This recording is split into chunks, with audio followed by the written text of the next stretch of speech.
2 ദിവസം ചെന്നൈയിൽ ചെലവിട്ടതിന് ശേഷം ഇനി അടുത്ത തമിഴ്നാട്ടിലെ ജില്ലയിലേക്കാണ് എൻ്റെ യാത്ര. ഇത്രയും ദൂരം ഇനി തിരിച്ചു ഓടിക്കേണ്ടെന്നും ബൈക്ക് ഗുഡ്സിൽ കയറ്റി അയച്ച ശേഷം ട്രെയിനിൽ തിരിച്ചു പോകാനായി ജയ പറഞ്ഞുവെങ്കിലും ഞാൻ തിരിച്ചും ബൈക്കിൽ തന്നെ യാത്ര ചെയ്യാമെന്ന് തീരുമാനിച്ചു. വന്ന വഴി തന്നെ തിരിച്ചു പോകുന്നതിനേക്കാളും 2-3 ജില്ലകൾ കൂടി കണ്ട് തിരിച്ചു പോകാമെന്ന് കരുതി തിരുവല്ലൂർ, കാഞ്ചീപുരം, റാണിപ്പെട്ട്, വെല്ലൂർ എന്നീ ജില്ലകളിൽ കൂടിയായിരിക്കും കടന്നു പോകുന്നത്. ചെന്നൈയിൽ നിന്നും തിരുവല്ലൂർ വരെ 45 കിലോമീറ്ററാണ് ദൂരം.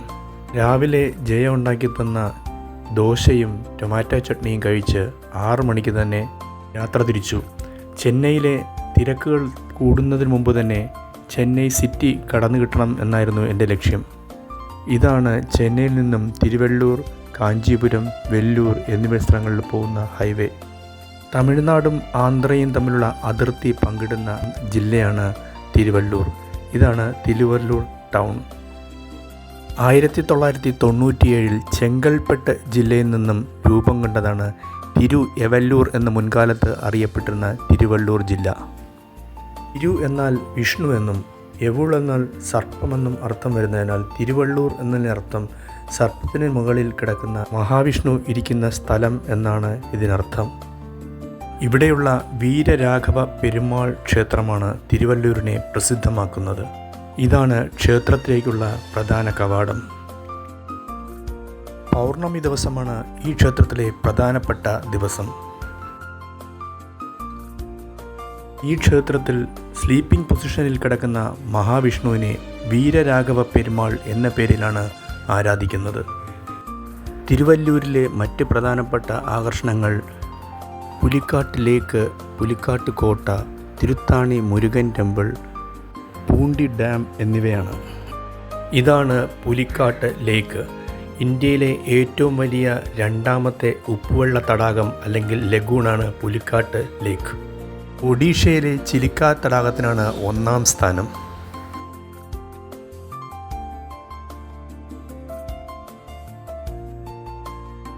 ഇതാണ് തിരുവല്ലൂരിലെ പുലിക്കാട്ട് ഫോർട്ട്. 1613 ഡച്ചുകാർ നിർമ്മിച്ച ഈ കോട്ടയെ ഗെൽഡ്രിയ ഫോർട്ട് എന്നും അറിയപ്പെടുന്നു. നെതർലാൻഡിലെ ഗെൽഡർലാൻഡ് എന്ന പ്രവിശ്യയോട് ആദരസൂചകമാണ് ഗെൽഡ്രിയ എന്ന പേര് ഈ കോട്ടയ്ക്ക് നൽകിയിരിക്കുന്നത്. ഡച്ച് ശ്മശാനവും കോട്ടയുടെ അവശിഷ്ടങ്ങളും ഇപ്പോഴിവിടെ നമുക്ക് കാണാൻ കഴിയും. ഇനി 8 കിലോമീറ്റർ അകലെയുള്ള പൂണ്ടി റിസർവോയറിലോട്ടാണ് അടുത്ത എൻ്റെ ലക്ഷ്യം. ടൗൺ വിട്ടുകഴിഞ്ഞാൽ നല്ല ഹോട്ടലൊന്നും കാണാൻ സാധ്യതയില്ലാത്തതിനാൽ ഉച്ചയൂണ് കഴിഞ്ഞ് യാത്ര തുടരാം എന്ന് കരുതി ഒരു ഹോട്ടലിൽ കയറി. വെജിറ്റബിൾ ഫ്രൈഡ് റൈസാണ് ഓർഡർ ചെയ്തത്. ഇവിടുത്തെ ഹോട്ടലുകളിൽ നമ്മൾ റൈസ് ഓർഡർ ചെയ്യുകയാണെങ്കിൽ 2 പേർക്ക് കഴിക്കാവുന്ന ക്വാണ്ടിറ്റി ഉണ്ടാവും. ബിരിയാണി ലഭിക്കുന്ന നല്ല ഹോട്ടലുകൾ കണ്ടെങ്കിലും വയർ ചീട്ടാക്കണ്ടെന്ന് കരുതി വെജിറ്റേറിയൻ ഫുഡാണ് ഞാൻ യാത്രകളിൽ പല സ്ഥലത്തും കഴിച്ചത്. പൂണ്ടി റിസർവോയറിനടുത്തെത്തിയപ്പോൾ സവാളയുടെ മൊത്ത വ്യാപാരം ഇവിടെ കാണാൻ കഴിഞ്ഞു. പൂണ്ടി എന്ന സ്ഥലനാമം തമിഴ്നാട്ടിലെ 2-3 സ്ഥലങ്ങളിലുണ്ട്.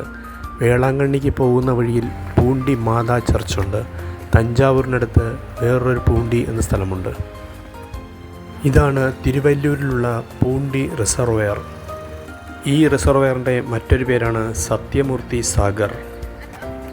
1944 കോസസ്ഥലൈ നദിക്ക് കുറുകെ പണിത ഈ പൂണ്ടി റിസർവറിൽ നിന്നുള്ള ജലമാണ് ചെന്നൈയുടെ കുടിവെള്ള സ്രോതസ്സ്.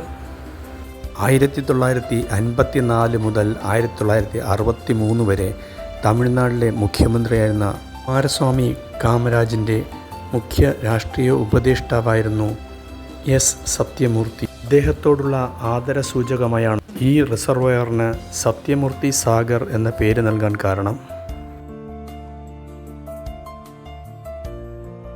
ഈ റിസർവോയറിനോട് അനുബന്ധിച്ച് ചെറിയൊരു ഗാർഡൻ കൂടി ഉള്ളതിനാൽ ഇതൊരു ചെറിയ പിക്നിക് സെൻറ്റർ കൂടിയാണ്.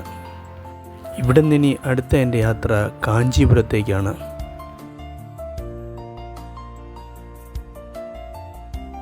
ഇത് ചെന്നൈയിൽ നിന്നും ബാംഗ്ലൂർ, വെല്ലൂർ, കാഞ്ചീപുരം എന്നീ സ്ഥലങ്ങളിലേക്ക് പോകുന്ന ഹൈവേ ആണ്.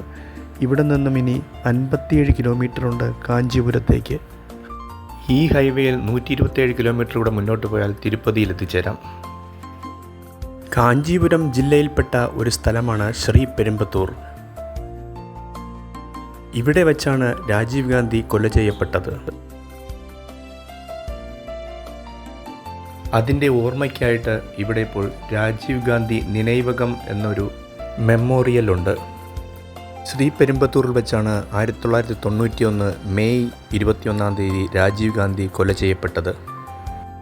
അതിൻ്റെ ഓർമ്മയ്ക്കായി നമ്മുടെ മുൻ president APJ Abdul Kalam 2003 October 10 ഉദ്ഘാടനം ചെയ്തതാണ് ഈ മെമ്മോറിയൽ.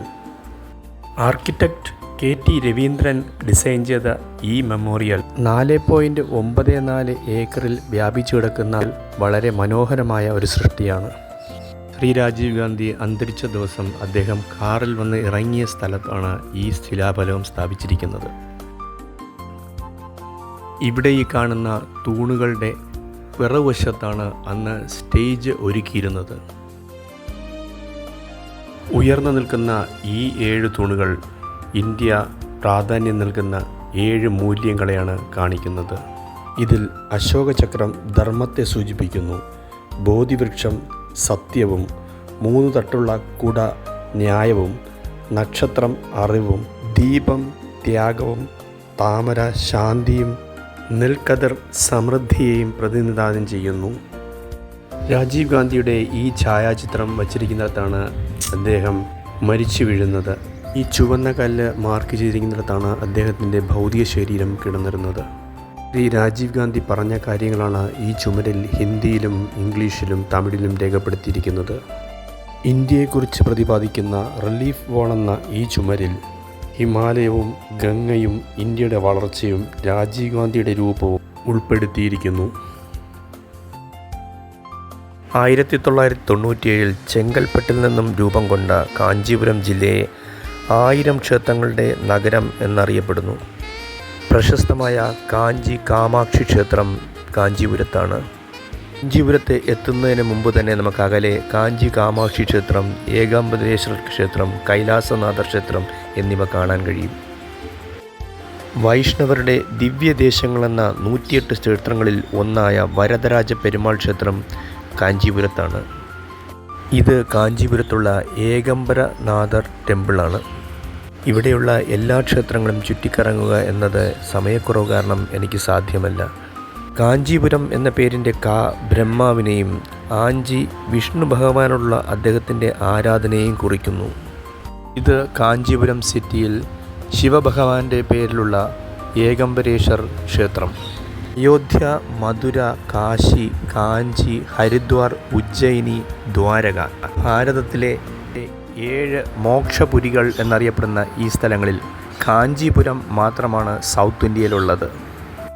കാഞ്ചീപുരത്തിൽ 200-ലധികം ക്ഷേത്രങ്ങൾ നമുക്ക് കാണാൻ കഴിയുമെങ്കിലും അവയിൽ ഏറ്റവും വലുത് ഏകംബരേശ്വർ ക്ഷേത്രമാണ്. ഈ ക്ഷേത്രത്തിനുള്ളിൽ ഒരു മാവ് നിൽപ്പുണ്ട്.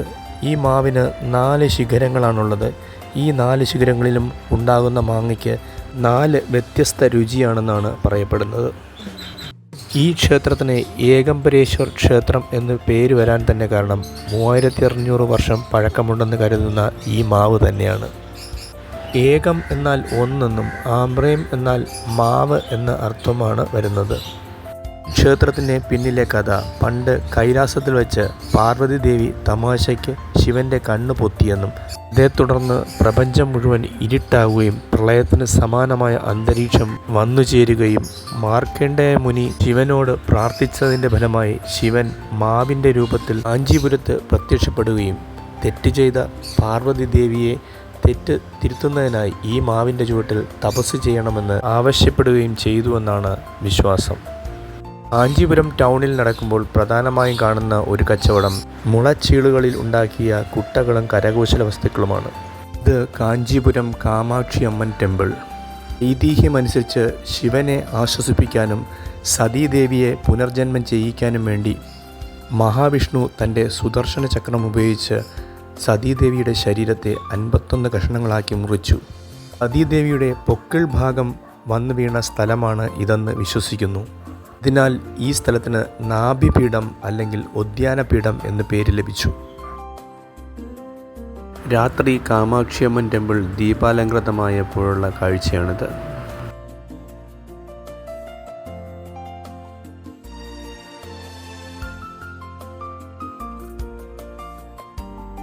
ഇനി ഞാൻ പോകുന്നത് കാഞ്ചീപുരത്തെ പട്ടുസാരികൾ വിൽക്കുന്ന ഒരു കടയിലേക്കാണ്.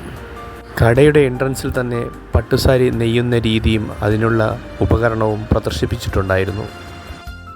ശുദ്ധമായ പട്ടുനൂലിൽ നിർമ്മിക്കുന്ന പ്രശസ്തമായ കാഞ്ചീപുരം പട്ടുസാരികൾ വളരെ പ്രശസ്തമാണ്. ലോകത്തിൻ്റെ പല ഭാഗത്തു നിന്നും പട്ടുസാരി വാങ്ങുന്നതിനായി ഇവിടെ ആളുകൾ വരുന്നുണ്ട്. ഞാൻ വന്ന സമയത്ത് നിരവധി മലയാളികളും ഉണ്ടായിരുന്നു. വിവാഹ ആവശ്യത്തിന് ഒരുമിച്ച് സാരി എടുക്കുമ്പോൾ വളരെ ലാഭകരമായി ഇവിടെ നിന്ന് സാരി എടുക്കാം. ക്ഷമയ്ക്കൊരു അവാർഡുണ്ടെങ്കിൽ ഇവിടെയുള്ള സെയിൽസ്മാൻമാർക്ക് കൊടുക്കുന്നതായിരിക്കും നല്ലത്. കസ്റ്റമേഴ്സിനായിട്ട് എത്ര സാരി വേണമെങ്കിലും വാരിയിടുന്നതിന് ഇവർ യാതൊരു മടിയും കാണിക്കുന്നില്ല. പല്ലവ രാജാക്കന്മാരുടെ കാലത്താണ് കാഞ്ചീപുരം ഒരു പട്ടുനെയ്ത്ത് കേന്ദ്രമായി വളർന്നു വരുന്നത്. 400 വർഷം പഴക്കമുള്ള കാഞ്ചീപുരം പട്ടുസാരിയുടെ പിന്നിൽ ഒരു കഥയുണ്ട്. ആന്ധ്രയിൽ നിന്നുമുള്ള സാലിയ, ദേവാംഗ എന്നീ 2 നെയ്ത്ത് സമുദായങ്ങൾ തമിഴ്നാട്ടിലേക്ക് കുടിയേറി പാർത്തതോടെയാണ് ഈ നെയ്ത്ത് ശൈലി ഉണ്ടായത്. താമര നൂലുകൾ ഉപയോഗിച്ച് ദേവന്മാർക്ക് വസ്ത്രങ്ങൾ നെയ്തിരുന്ന മാർക്കണ്ഡേയ മുനിയുടെ വംശജരായിരുന്നു ഈ നെയ്ത്തുകാർ എന്നാണ് വിശ്വസിക്കപ്പെടുന്നത്. കാഞ്ചീപുരം ജില്ലയുടെ വിശേഷങ്ങൾ ഞാൻ ഇവിടെ അവസാനിപ്പിക്കുന്നു. അടുത്തൊരു തമിഴ്നാട് ജില്ലയുടെ വിശേഷവുമായി വീണ്ടും കാണാം. Thank you.